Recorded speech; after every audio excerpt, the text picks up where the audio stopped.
Allah itu sangat ridho. Ada orang makan satu asupan, kemudian dia muji Allah. Loh, orang tidak punya alpat tuh tidak mati, tidak punya tanah ribuan hektar tuh tidak mati. Tapi kalau nggak makan sesuap nasi, mati. Penting mana? Penting makan. Tapi gara-gara kamu tamak untuk syukur nunggu punya alpat, untuk syukur nunggu punya tanah banyak. Anda ini bodoh. Mau syukur saja syaratnya kok banyak. Wa min ayatihi manamukum billaili wan nahar. Masa iya tidur yang ngorok semua turunnya secara jelas kok jadi wamin ayatihi.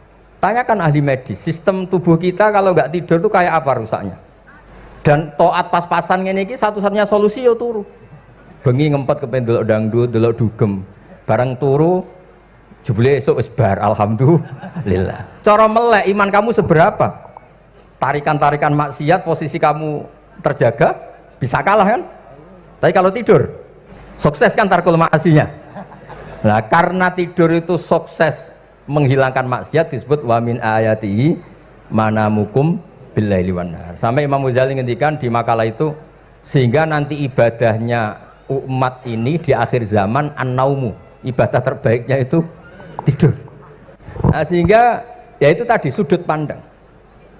Makanya saya sering cerita dulu kalau Said Abdul Al-Haddad itu tanya, "Cung kowe ngaji sopo?" "Ngaji si A." "Kiaimu tahu nangis?" "Ndak." "Ojo ngaji, kiaimu ati atos, kiai kok ora iso nangis." Tapi kalau Abdul Hasan As-Sadili kebalikan, "Cung kowe ngaji sopo?" "Ngaji si A." "Kiaimu tahu guyu nak ngaji?" "Mboten nate." "Ora usah ngaji wong ora iso syukur." Jadi nah itu yang akhirnya menjadi keseimbangan khaufau wa tama. Ada khauf, ada apa? Roja. Sehingga karena sudut pandang itu nggak bisa dihilangkan, sawalangnya nggak bisa dihilangkan.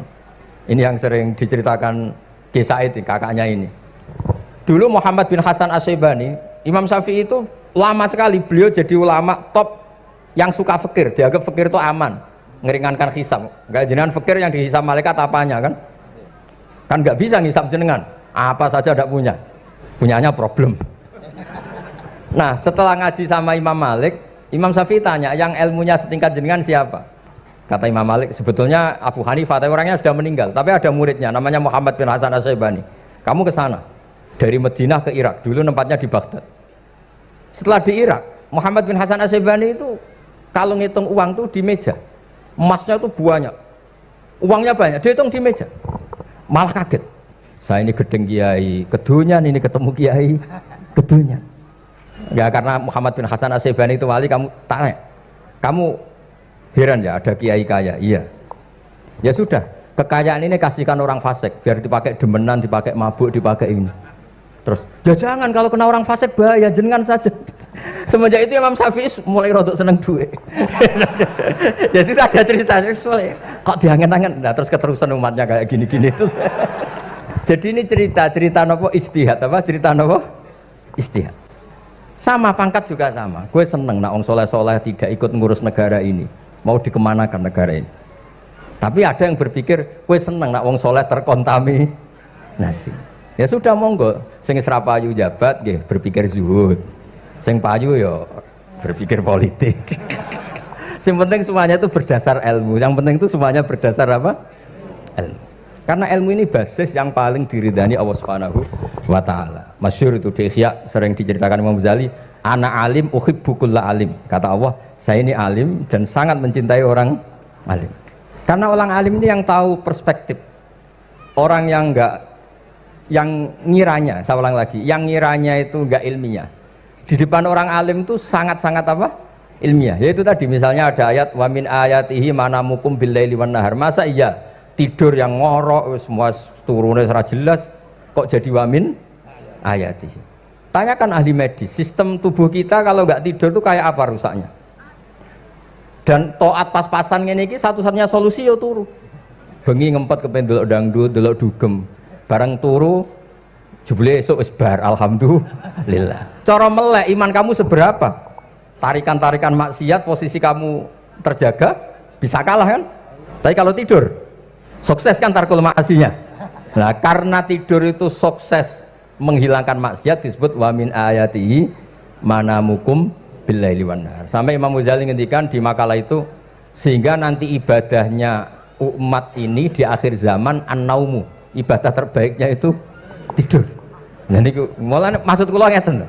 Sampeyan anut jalur wong alim dhewe turu ya ibadah, tengok-tengok ya ibadah, jagongan nggih ibadah, gojol-gojolkan ambek kanca nggih napa? Ibadah. Karena ini semuanya kul bi fadlillah bi rahmati fa bidzalika napa? Falyafrahu. Tapi kalau kamu tidak punya basis ilmu, adanya suudzon. Kiai kok jagongan guyon sewengi kiai opo? Kiai kok turu sewengi ku kiai. Karena basisnya ada ilmu. Padahal jelas ketika Rasulullah bikin urutan kebaikan, pertama Nabi ngendikan kamu menolong orang. Jika tidak bisa, terakhir Nabi ngendikan takufu syarraka anin nas fa innaha shadaqatun minka ala nafsik. Tadi beliau juga cerita di nasihat Imam Mun, idza lam tuhsin fala tusi. Kalau tidak bisa berbuat baik, setidaknya kamu tidak berbuat jelek sama orang lain. Dan potongan ngene iki paling gampang apa? Tidur kan? Wis sampean nak turu wis ra zina, ra maling, ra ngrasani wong wis ora tusi. Nah, dengan konstruksi usul fikih seperti itu kamu tahu kualitas ayat wa min ayatihi manamukum billaili wan nahar. Ya sama, ternyata makan itu yang menjaga nyawa, ternyata makan itu yang menjadikan syukur. Kalau kamu nggak percaya puasa, sampai nak poso gedang goreng mewah, gedang goreng mewah, air satu teguk itu mewah. Makanya kalau lama dulu ada santri kepengen mangan enak, ya saya ingin mangan enak gini-gini caranya gimana, itu rumusnya ada sate, ada mie ayam, idamuhu alju. Kalau kamu ingin enak, lauknya itu lapar. Ya kita kalau puasa itu semuanya kan enak. Nah itu lagi-lagi basisnya itu ilmu. Nah sekarang banyak orang yang sudah tidak peduli dengan ilmu, kayak ijazah dilakoni kan. Jadi kayak wiridan la ilaha illallah itu sebetulnya harus dibarengi dengan ilmu. Ini yang terakhir supaya nggak lama-lama. La ilaha illallah itu basisnya ilmu. Surga yang begitu mewah itu dibikin juga bagi yang melafadzkan la ilaha illallah. Neraka yang begitu ekstrim, sampai kalau benda dijatuhkan dari atas ke neraka itu sampai bawah nunggu 70 tahun. Bisa kamu bayangkan kalau kamu di dalam naiknya susah itu. Ini dijatuhkan ke neraka itu sampai bawah nunggu berapa? 70 tahun. Loh, neraka sebegitu ekstrim itu dibikin untuk yang menolak la ilaha illallah. Berarti kalimat ini kalimat spesial. Kalimat yang neraka dibikin ya atas nama itu yang menolak, surga dibikin juga atas nama itu yang menerima. Itu satu saktinya la ilaha illallah. Sakti kedua, orang kafir 70 tahun ngelafadzkan la ilaha illallah sekali langsung dihukumi mukmin. Yughfar lahum ma qad salaf. Qul lil ladzina kafaru iyantahu yughfar lahum ma qad salaf. Orang yang melafadzkan la ilaha illallah Muhammadur Rasulullah itu dosa 70 tahun kafir itu hilang semua. Tapi gara-gara ada ilmu terus diumumkan tahlil dening Kiai Haji Niam mesti sing nguri wah sawi mesti. Padahal kalau kamu tahu ilmunya tadi ini kalimat yang luar biasa, kalimat yang bisa melebur dosa. Bahkan dalam madzhab Sadiliyah itu unik. Kalau kamu wiridan la ilaha illallah itu jangan istighfar dulu, istighfarnya belakangan. Alasannya Abdul Hasan As-Sadili itu fa'lam annahu la ilaha illallah wastaghfir li dzambik li hadhil kalimah. Orang kafir 70 tahun dia istighfar 100 kali enggak akan dimaafkan Allah. Tapi ngelafadzkan la ilaha illallah langsung dimaafkan. Jadi orang bisa dimaafkan tuh barokahnya la ilaha illallah. Ya kan? Jadi orang kafir 70 tahun wirid istighfar 100 kali atau 1000 kali dimaafkan enggak? Enggak kan? Tapi kalau membaca la ilaha illallah dimaafkan. Jadi istighfar tuh ngefek positif itu kalau dibarengi la ilaha illallah. Makanya wastaghfir li dzambika bihadil kalimah cara Abdul Hasan. Kamu boleh istighfar berdasar hadhil kalimah, berdasar la ilaha illallah. Tapi terus kemudian ya thariqah itu banyak, itu urusan rasa. Justru karena la ilaha illallah kalimat thayyibah harus disucikan dulu. Caranya istighfar dulu. Nah itu urusan monggo lah. Tapi apapun itu basisnya harus napa? Ilmu. Basisnya harus ilmu. Jangan malah sentimen. Wong di kuburan wiridan la ilaha illallah dihukumi kafir. Nah, itu kan aneh. Wong kalimat ini yang kafir saja menjadi muslim, sekarang yang muslim menjadi kafir. Itu paham kok seaneh itu gitu kan. Ya karena basisnya ada ilmu tadi. Coba kalau basisnya ilmu. Itu kan aneh betul. Hadil kalimah kalimatun soro bihal kafiru musliman. Fakaifa sorol muslimu bidzalika kafiron. Ini kalimat yang kafir saja menjadi muslim. Masa dengan kalimat yang sama yang muslim menjadi aneh enggak? Aneh. Jadi kalau suwon Pokoknya basis ilmu harus sekuat-kuatnya. Ini caranya gini nagih kiai kon sregep mulang ojo politik terus ngoten. Tapi politik itu bagian dari ilmu, wis ra iso diterangno. Terus katanya niku ahlul ilmi dihormati, tapi nyatanya dipeksa. Terus memang banyak paradok ya. Paradok dalam ilmu usul fikih. Ilmu usul fikih itu ilmu yang menjadikan orang itu bisa berpikir. Gitu. Kalau tak cerita tentang pertama tentang Ki Agil sing al-ma'ruf bi ahli nahwi. Nahwu riyen di era dulu itu dadekno tiyang dadi wali. Sampai disebut hatta nahat qulubuhum li nahwihi famin azimi sya'nihi lam tahwihi. Terus orang-orang baik niku ketika usul teng pangeran nyebut Allah la ilaha illallah mboten saged. Sagete namung nyebut dhamir sa'an niku hu. Akhirnya kathah toreko sing ha hu niku gara-gara ahli nahwu niku. Nah, disebut fa'uribat makna dhamiris sya'ni. Jadi ngelafatkan la ilaha illallah tidak bisa tapi hu bisa. Mergi ke Jawa ini tukang ngakali, terus hukum ini diakali. Sakjane teke hadis ini mangkana akhiru kalamihi la ilaha illallah dakhalal jannah. Tapi ada kekhawatiran pas la ilaha mati. Lan la ilaha mati rak radi kaya ateis. Ora ana pangeran maujud mati. Sampeyan kan gak iso janjian mbek Israil. Kan mboten saged weanan, mboten saged kong kali kong. Nah, daripada la ilaha niku resiko karena takut mati pas la ilaha dereng illallah. Terus Ki Jawa mulai nalkin ngangge Allah. Tapi Allah sarasan itu tidak mewakili la ilaha illallah. Akhirnya diambil dhamir sa'an fa'lam annahu la ilaha illallah. Niku asal usulnya. Cuma kebetulan thariqah kita tidak jalur itu, tidak jalur yang lewat dhamir napa? Sa'an. Tapi sementing tadi dawuh Kiai Mustafa, sementing kita tahu secara ilmu. Terus nomor kali cerita uzlah wae. Kula memang bener-bener uzlah. Terus kula nu diundang acara-acara publik kemarin di Habib Jindan nggih. Hanya di palako ilmiah. Kemarin terakhir beliau ngerayu ini jari marrotan wahidah. Ini saya pegang. Dan itu dicatat di Loh Mahfud. Dan ciri utama kiai itu tidak membatalkan perjanjian. Jenengan jauh marrotan wahidah pas niku. Ben gelem. Terus ngeten kula cerita sithik tentang ilmu yang sering kula utarakan. Di antara kitab yang dipakai guru-guru kita sing dilanggengi Mbah Mun Maus niku kitab Ihya. Kula dari sekian cerita Ihya yang paling kula kenang niku bahwa ternyata Allah itu andaikan boleh dibahasakan niku cara berpikir tuh dalam bahasa tafsir disebut tanazul. Tanazul niku wong ben kaya orang kebanyakan. Saya ulang lagi supaya orang tuh kayak orang nopo kebanyakan. Ada dua ahli neraka yang dipanggil, yang satu ditakoki, "Cung ning neraka piye rasane?" "Syarru makan." "Mboten enak, Gusti."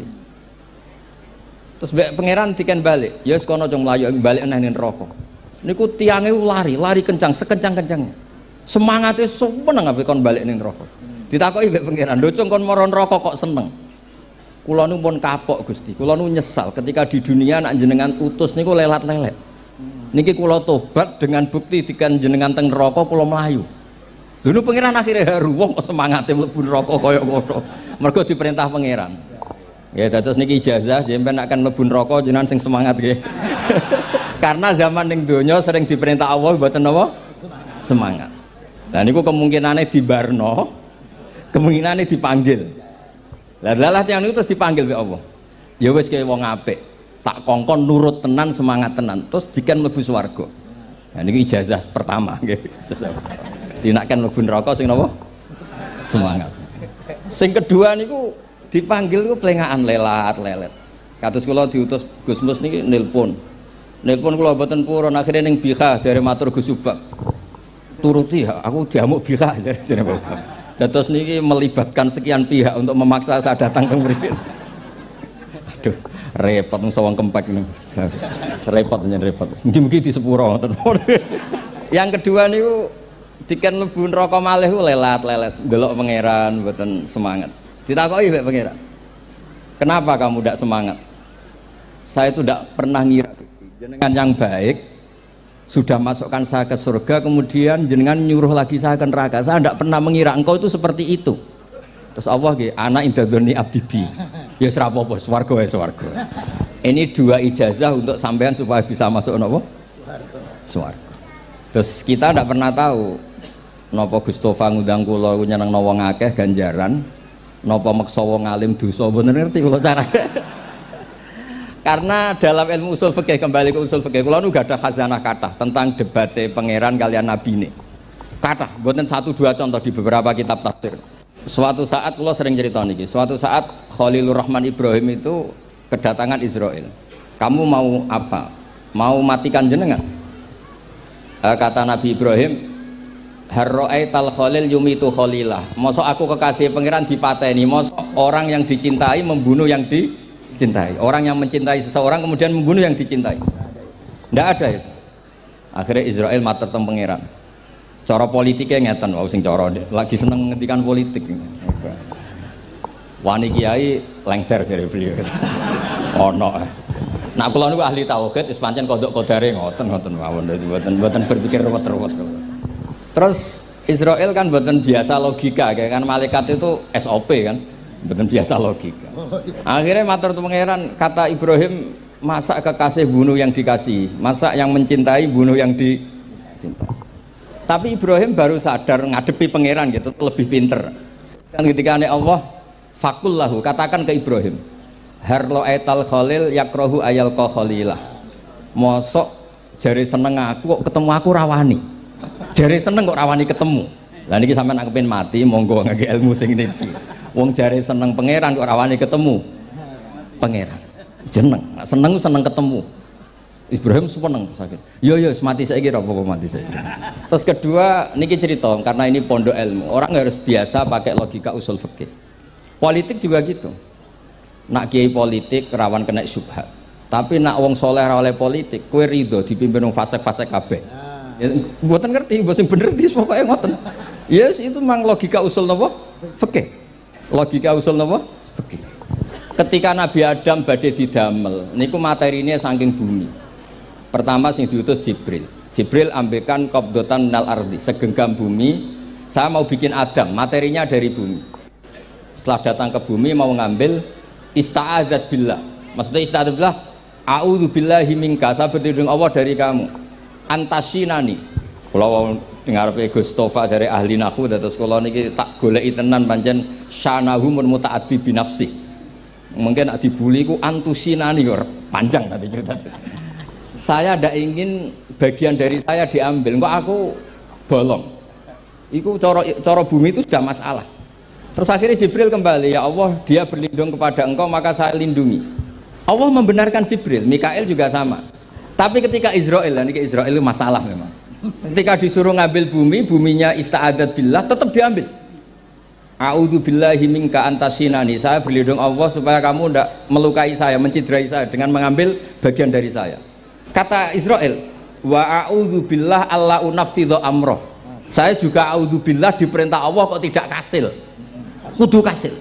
Lah saya tidak tahu yang benar istilahnya Jibril apa istilahnya Israel. Terus memang sudut pandang. Makanya dulu ketika banyak pondok putri itu kiai-kiai kuno dulu itu menentang. Alasannya nggih, nak bojone jelas khawatir kiainya kecobaan itu jelas. Tapi banyak kiai itu nggih khawatir tenan. Kecoba fitnatin nisa. Tapi ketika logikanya dibalik, apa kamu ridho para perempuan-perempuan muslimat itu tidak dapat pendidikan apa? Agama. Hanya karena orang soleh tidak punya nyali, tidak punya peduli mengajar. Tapi kita saged diwalik. Ustadz sing mane pas-pasan niku kowe ridho nak kecoba. Sampean milih mana? Ridho kecoba apa ridho bodoh? Nah, logika-logika usul fikih ini yang kemudian dipakai Wali Songo. Dipakai Wali Songo kemudian membiarkan sekian tradisi yang insya Allah itu salah sebetulnya, tapi tidak sebanding dengan asmani Allah Subhanahu wa ta'ala. Misalnya begini, gini iki dirungokno mawon sampean ra paham mboten napa-napa, sampean nak ra paham wis anggap ae tawadhu, pantese wong awam yo ora paham, nak paham dadi kiai. Terus biasa mawon, sampean nak ra paham aja tersiksa, umpamane jenengan mboten kiai kok kon paham. Nah sampean pinter kados kula mestine ora ngrungokno, semangate hasud. Terus rivalitas mergo. Nah, cara Mbah Mun nak cerita ngoten, dhisik ke zaman bodoh iku angger kiai mbok cucuk. Bareng padha kiai niku koyok saingan. Niku pun sunatullah ndak bisa dihindari, niku pun sunatullah. Terus kembali lagi ya. Logika usul fikih niku dipakai oleh Wali Songo. Ngeten ada cerita ini rungokno nonton. Itu sudah saya cek di beberapa riwayat termasuk di Musnad Imam Ahmad. Ada orang ini bukti teorinya Wali Songo itu benar. Wonten tiyang gadah kesalahan niku dokumen kesalahan niku maddul basar sepanjang mata melihat wis ngoten jumlahnya 99 bok kayak apa banyaknya per bok maddul basar sepanjang mata nopo melihat. Ketika dia ditanya Allah itu kalau tanya demokratis adzolamat kakatabati, jangan-jangan malaikat saya sentimen kalau kamu jelek ditulis kalau baik enggak Gusti. Afalaka udhurun, jangan-jangan kamu saat salah itu punya alasan. Enggak Gusti, ya memang salah. Tapi kata Allah, sudah kamu tenang saja, kamu punya ini. Itu hanya satu box, ya kira-kira kayak tempat jam tangan itu. Enggak, kamu punya ini, cukup ini. Terus malaikat tanya, ya Allah, apa artinya, apa ngefek itu kalau ditimbang dengan kejelekan sebanyak itu dengan satu box jam. Orang ini juga bilang, Gusti, sudah ada usah ditimbang, nggak ngefek, itu pasti kalah. Tapi setelah ditimbang menang yang satu box kecil tadi. Karena di situ ada la ilaha illallah Muhammadur Rasulullah. Jadi malaikat diancam sama Allah, kamu berani tidak mempertimbangkan nama saya? Apapun banyaknya box itu dosa itu tidak saya. Kalau ini la ilaha illallah itu nama saya. Kamu berani tidak mempertimbangkan nama saya? Ya tidak berani Gusti, ya harus dimenangkan. Nah itu. Semalahnya kalau pengajian ini ya ono istilatur rijal wan nisa, tapi baru kayak ngaji di sepuro. Ya aja muni halal tapi ya aja muni terus gak ono faedahe. Di sepuro insyaallah. Karena kalau nuruti harus steril halal itu kayaknya ndak bisa. Terus di situ ditutup fala yaskulu ma asmillahi taala syai'un. Dibanding asmane Allah taala sesuatu itu ndak ada nilainya. Pasti menang Allah taala. Sehingga banyak ulama ngendikan kowe nak berdosa, bersalah maca iki. Dan kalau Anda dosa misalnya catatannya satu box terus di bawah ada astagfirullah, malaikat ditanya sama Allah, kamu berani tidak mempertimbangkan nama saya disebut di situ? Enggak berani. Nah saya ini ribuan orang yang ngundang, saya berani mengabaikan. Bareng ono wong ngaku mbah, ya mbah tenan wae. Ya terus ngoten, kowe wani gak mempertimbangkan Gustofa sing mantune Mbah Maimun. Semoga cara pandang malaikat nanti seperti itu. Tapi nanti kalau malaikat cara pandang, mbah kok tukang maksa putu. Itu mbah model opo. Nah saya ini sudah ngalah satu kali. Berikutnya logika kedua yang insya Allah terbangun di kalangan malaikat, yaitu mbah ora oleh maksa napa putu. Ning dinggon mbah yang baik putune dolanan di barno. Ini ora putu lagi asik-asik dolanan. Rene. Kon nyapu. Nah, itu udah jenis mbah yang baik. Nah ini pentingnya ngaji. Kalau nate ditanya sama seorang dosen, Gus, masa iya Quran yang katanya mutu semutu-mutunya, kemudian ada ayat kulu washrobu, mosok urusan mangan, gak usah disuruh orang juga makan. Terus kualitasnya kulu washrobu itu di mana? Terus kalau jawab, terus sorokan yang penting wopo, rapat utawa seminar. Tidak ada rapat, tidak ada seminar itu kamu tidak mati. Tapi kalau nggak makan itu mati. Penting mana? Ya penting makan. Lah iya, jadi orang itu lupa kalau sesuatu yang seserius itu karena menjaga nyawa, yaitu makan. Terus karena makan tuh hal yang murah dianggap biasa, itu bahaya. Sehingga sebetulnya yang kita bisa jadi wali lewat hal-hal keseharian tidak bisa jadi wali karena tadi. Saya punya hadis, ini mudah sekali untuk Anda jadi wali. Bahkan di atas wali lah. Inna woha ta'ala layar do anil abdi. Pakai inna masih pakai lam taukid. Inna woha layar do anil abdi ayak kulal aklata fayahmadahu alaiha aw yasroba syarba fayahmadahu alaiha. Allah itu sangat ridho ada orang makan satu asupan kemudian dia muji Allah. Loh, orang tidak punya alpat itu tidak mati, tidak punya tanah ribuan hektar itu tidak mati. Tapi kalau nggak makan sesuap nasi mati. Penting mana? Penting makan. Tapi gara-gara kamu tamak untuk syukur nunggu punya alpat, untuk syukur nunggu punya tanah banyak, Anda ini bodoh. mau syukur saja syaratnya kok banyak. Jadi sebetulnya kalau kita mau jadi wali itu cukup setiap makan itu kamu syukur. Fayahmadahu alaiha. Au yasroba syarba fayahmadahu alaiha. Makanya wali-wali dulu kalau didik raja yang sedang berkuasa itu ditanya, kamu raja besar, punya pengaruh besar. Andaikan kamu di padang pasir dan kemudian Anda tidak mendapatkan air sama sekali, apakah kamu menggantikan kerajaan kamu demi beli satu seteguk air? Iya, akan saya beli karena saya kalau tidak minum mati. La tafrah bimulkin la yusawi jar'atamain. Kamu jangan bangga dengan sistem kekuasaan yang tidak senilai dengan seteguk air. Orang nggak jadi raja itu nggak mati, tapi kalau nggak minum mati. Terus akhirnya dosen itu tahu, wah berarti kulu wasrobu itu luar biasa Gus, ya, sangat luar biasa.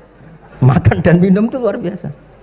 Makanya terus adat kiai mertamu mangan. Kalau tadi baru datang kon mangan, di sini ya ada mangan. Ya sanggep aja itu proses jadi wali ngoten mawon. Jadi segampang itu jadi wali. Nah kemudian gara-gara torekoh terus jadi wali ku repot kon maca 10.000 wiridan kon opo. Kesuwen nih cara-cara kesuwen. Karena ini partai gak torekoh tadi. Dulu abahnya Mbah Maimun Mbah Zubair itu kalau disuruh wiridan lama-lama itu nggak mau. Sementing diridani pangeran, mau kok akeh-akeh. Nah, itu partainya partai ahlul ilmi. Ya partainya partai ahlul apa? Ilmi. Nah kemudian karena saya ini nekuni tafsir ya, itu saya kepengen ya menggerakkan supaya ilmu Quran itu menarik. Caranya apa? Cari sisi ekstrimnya. Kalau bolak-balik, kenapa sih orang nggak janggal? Nggak janggal itu udah iskal. Quran itu kan kalamu, salah lagi Quran itu kalamu. Masa iya Allah yang Tuhan kemudian ngendikan iya kanak budu wa iya kanas tai. Kepadamu aku menyembah. Masa Allah ngendikan gitu pada kekasihnya Nabi Muhammad. Padahal Allah itu al-ma'bud bukan abid. Allah yang disembah bukan yang menyembah. Semua ahli tafsir, saya bukan bilang sebagian, semua ahli tafsir pasti ngendikan begini. Wa yuqaddaru qabla qaulihi ta'ala iyyaka na'budu qulu. Sebelum iyyaka na'budu itu ada kata yang disimpan yaitu qulu. Jadi iyyaka na'budu itu betul ngendikannya Allah, cuma sudah dikasihkan Jibril kepada umatnya Rasulullah. Jadi Jibril bilang gini ke Rasulullah Muhammad, Muhammad qul iyyaka na'budu. Kemudian Nabi juga bilang ke umatnya qulu iyyaka na'budu. Jadi ini kalam Allah yang sudah milik kita. Nah berhubung milik kita, kita sah mengatakan iyyaka na'budu. Karena kalau tidak janggal, masa iya Allah berdoa ihdinas siratal mustaqim, tunjukkan kami jalan yang benar. Lalu kalau ihdinas siratal mustaqim kalam Allah berarti kan Allah yang berdoa. Nah sehingga semua tafsir bilang sama, wa yuqaddaru qabla qauli ihdinas siratal mustaqim qulu. Terus ada mufassir lain bilang jangan mulai iyyaka na'budu ya semuanya, mulai bismillah. Qulu bismillahirrahmanirrahim. Masa iya Allah sendiri yang bilang bismillahirrahmanirrahim. Nah dengan tafsir seperti ini terus kita akhirnya lagi-lagi kembali ke usul fikih, kembali ke balaghah, kembali ke nahwu. Kalau ndak ya Anda akan menafsiri Quran pakai logika Anda sendiri. Sampai ada mungkirus sunnah. Pokoknya sementing kembali ke Quran. Orang roh Quran itu kayak apa? Saya kemarin ngaji di Sedan di daerah saya bilang, Sayyidina Umar itu Islam sebelum minta hidayat. Khalid bin Walid ya Islam sebelumnya ya tidak minta hidayat. Lah itu kan janggal, padahal katanya Quran itu hudal lil muttaqin, petunjuk bagi mereka yang takwa. Padahal tidak ada sabkut takwa untuk Umar. Umar tidak pernah takwa, tapi nyatanya Islam. Bahkan dia masuk ke rumahnya Zaid bin Arqam itu mau bunuh Nabi, mau nyari Nabi, bukan mau Islam. Tapi ketika dengar iparnya membaca Toha ma anzalna alikal Qur'ana litasqa, kemudian dia masuk Islam. Lalu gimana tentang hudal lil muttaqin, petunjuk bagi mereka yang takwa?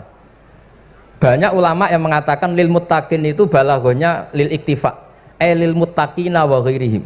Jadi Quran itu petunjuk bagi yang takwa dan yang tidak takwa. Dan itu di bahasa Arab sah. Di bahasa Arab sah. Misalnya gini ya, kalau sampean punya ponakan dolan, cong-cong nang mangan. Ya maksudnya ya mangan mbek ngombe, mangan tok seretan mati kan.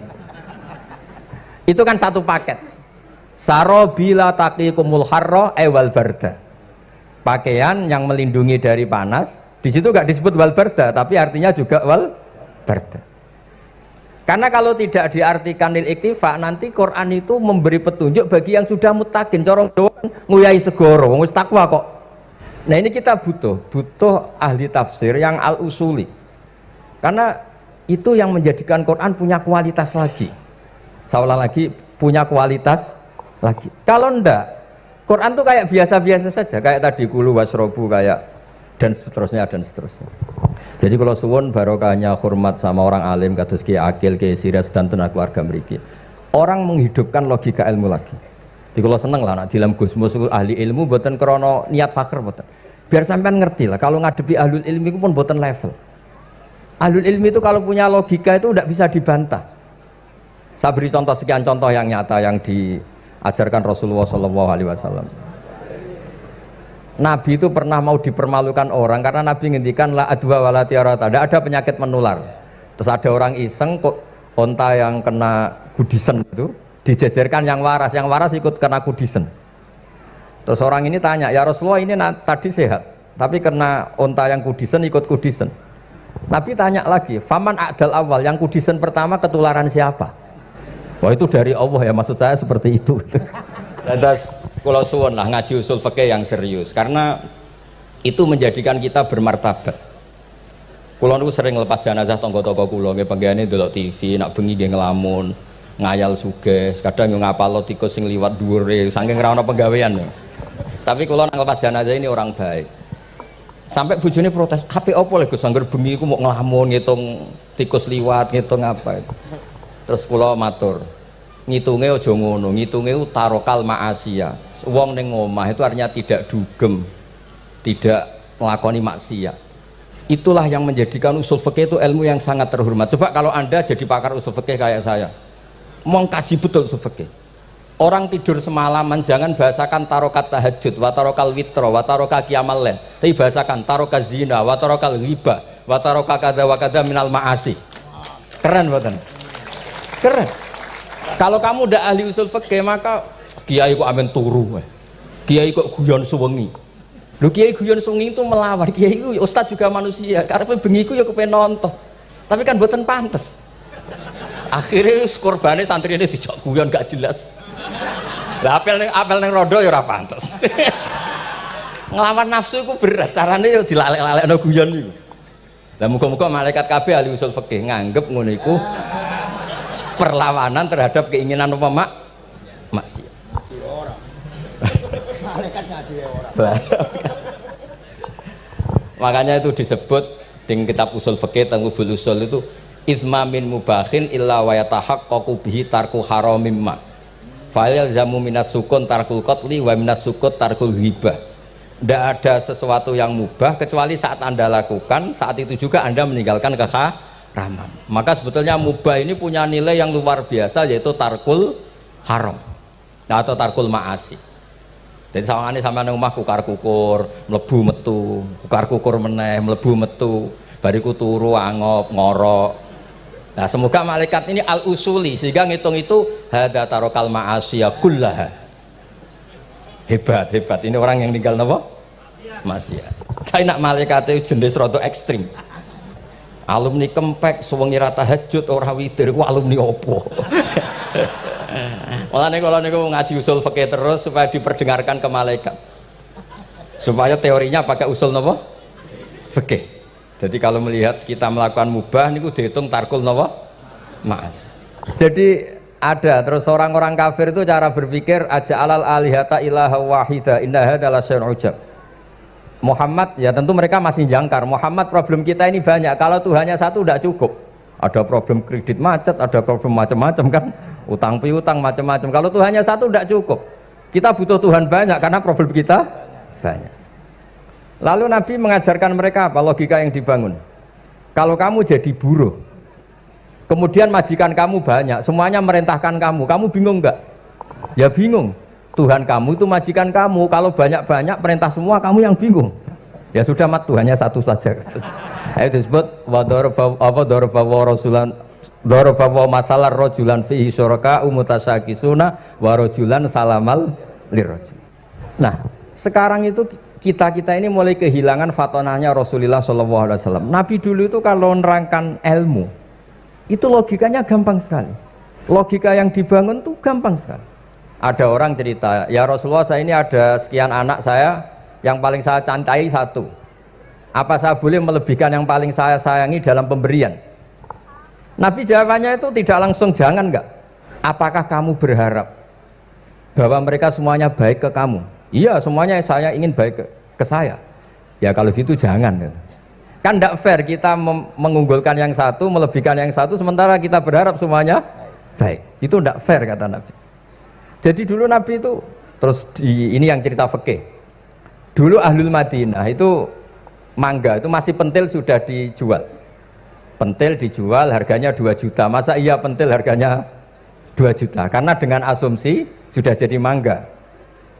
Tapi ketika Nabi datang di Madinah dan penduduk Madinah itu abkhosna sikailan, orang paling buruk dalam pertimbangan dalam jual beli. Nabi cara ngendikan itu unik. Ara'aitum law anna waha yamna'us samra fabima yastakhillu ahadukum mala akhi. Kalau pentil ini ternyata kena angin terus kemudian tidak jadi buah, lalu kamu nerima uang 2 juta itu atas nama apa? Atas nama beli pelem, nyatanya belum jadi mangga. Mosok kalau pentil seharga 2 juta. Semenjak itu terus Ahlul Madinah sadar kalau jual buah itu nunggu ba'da buduwi solahiyah, setelah samroh ini berbentuk. Tapi Nabi tetap ngendikannya pakai logika. Nah, sekarang banyak kiai yang sidik-sidik neraka-neraka. Sebenarnya Nabi itu ngajari logika. Ada pemuda, dia itu hipersek, mau masuk Islam tapi tetap boleh bebas. Saya ini ingin Islam tapi jangan larang seks bebas.